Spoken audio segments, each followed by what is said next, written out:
So, what if I told you there's a secret network running through your city right now? It's way more complex than the subway, and honestly, maybe even more vital than the power grid. Today, we're going to pull back the curtain on the hidden world of city logistics, the invisible engine that keeps our modern lives humming along. Just think about it for a second. Every single day, there's this massive, sprawling system that's operating right under our noses. It's more complicated than rush hour traffic and, way more essential than most of us probably realize. So what is this mysterious system? Well, it's not the subway. It's that incredibly complex dance of trucks, vans, and couriers that brings everything from your morning coffee to that thing you ordered online late last night right to where you need it to be. This is the world of city logistics, and believe me, it is one fascinating puzzle. And like any great puzzle, this one has its own team of detectives trying to solve it. Researchers are basically on the case working to make sense of what looks like total chaos, all that urban freight. And their mission, well, it's to make our city smarter, cleaner, and just more efficient for every single one of us. Every good investigation, right? It starts with gathering clues. And in this world, those clues are data. But think about that for a second. How do you even begin to collect information on millions of packages and thousands of vehicles zipping around every single day? As you can imagine, the methods have changed a lot.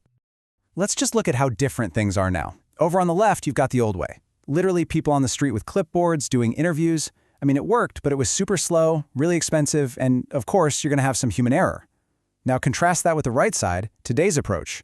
It's all about automation, using technology to get these real-time, super reliable streams of data, and doing it fast. But, that old-school boots-on-the-ground method is still really important, and it's actually very structured. Researchers have basically 4 key plays in their manual survey playbook. General surveys are for that big-picture economic view. Stakeholder surveys dive deep with the key players, the shippers, the retailers. Vehicle surveys look at the trucks and drivers themselves. And then area surveys get super specific, maybe studying just one single street in crazy detail. Each one gives you a totally different piece of the puzzle. Okay, now for the new automated toolkit. This is where things get really cool and high-tech. We're talking about sensors built right into the road that are counting trucks. We're talking about GPS data from entire fleets that tracks their exact routes, electronic keys that log every single time a loading bay is used, and even those big overhead structures on the highway, gantries that use license plate recognition to track the flow of cargo. It's just this constant, massive stream of digital evidence. So you've gathered all these clues, everything from clipboard notes to GPS pings. What now? Because raw data is really just a jumble of facts. The real magic happens when you start connecting the dots. It's just like a detective pinning evidence to a board, trying to find a pattern. This is the moment data starts becoming actual, useful information. And that process has 4 really key steps. First, they fuse the data. That means combining different sources to get a richer picture, like matching a license plate to a vehicle registration to find out the truck's age and its emission standard. Second, they validate it, which is basically just cleaning out all the errors and weird outliers. Third, they complete the picture, using some pretty smart statistical models to fill in any gaps. And finally, the fun part, they visualize it, turning all those numbers into powerful maps and charts where you can actually see the hidden trends. After all that heavy lifting, researchers can do something truly incredible. They take all that clean, organized, rich information, and they use it to build a digital twin of the city's entire freight network. This is where they literally create a virtual city. It's a process called freight modeling, and you can pretty much just think of it like a city simulator. It's a safe, virtual sandbox where researchers and planners can test out huge ideas without causing a single real-world traffic jam.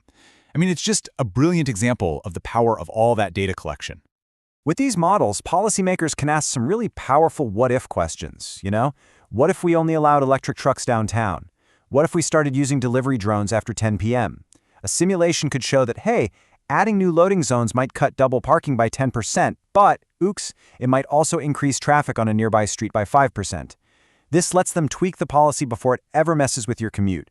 It's all about making smarter decisions for the real city, without any of the risk. So why should any of us care about all this technical stuff?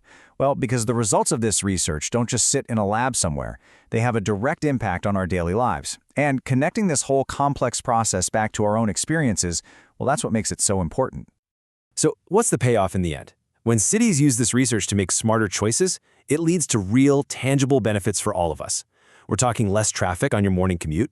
We're talking cleaner air in your neighborhood because routes are more efficient. We're talking faster, more reliable deliveries, and overall, just a city that runs a whole lot smoother, with way fewer of those frustrating bottlenecks. Ultimately, what this all comes down to is a totally new way of thinking about how we build and manage our cities. It's a powerful reminder that those invisible networks are every bit as important as the physical ones. The cities of tomorrow, they're not just built with concrete and steel, they're built with data. So as we wrap this up, I want to leave you with one final thought. Now that you've seen a little bit of how this whole system works, think about your own city. What's its biggest delivery headache? What's that one thing that always drives you crazy? And what one innovation do you think could help solve it? The future of our cities really depends on us asking these kinds of questions and then using data to find the answers.